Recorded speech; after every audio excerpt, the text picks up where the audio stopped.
কুষ্টিয়ায় আবারও চাঞ্চল্যকর ঘটনা।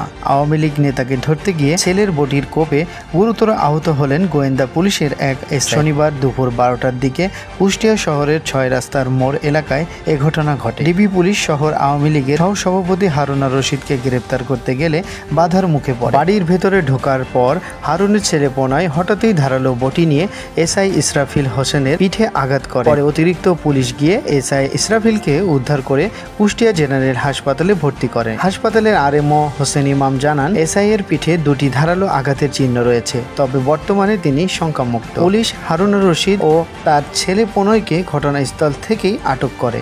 ডিবি পুলিশের ওসি মুরাদ হোসেন নিশ্চিত করেন, সন্দেহভাজন একজন আসামিকে ধরতে গিয়েই এই হামলার ঘটনা ঘটে।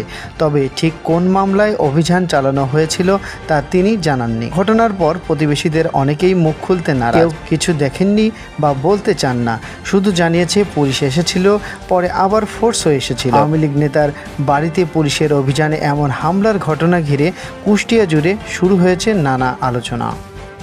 ভিতরে সে উঠে দৌড় দিতে গেছে, মানে তার 3তলা বাড়ি মেবি, উপরে সিঁড়িতে উঠতে গেছে। যখন উঠতে গেছে আমরা যখন জড়িয়ে যাই তারে করছি, ধরার সাথে সাথে যে সিঁড়ির নিচে আর উপর থেকে ও চিল্লা দিয়েছে। উপর থেকে ওই হারুনের ওয়াইফ আর তার ছেলে আর তার ছেলের হাতে বটি ছিল, আমাকে 3-4টে কোপ করছে। পর বটি দিয়ে কোপ করছে। আমি সে এটা কী করে, এটা কই পরের থেকে বটি দিয়ে কোপ করছে।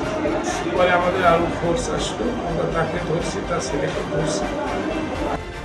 নিউজ ডেস্ক, সূর্যোদয় খুলনার বার্তা।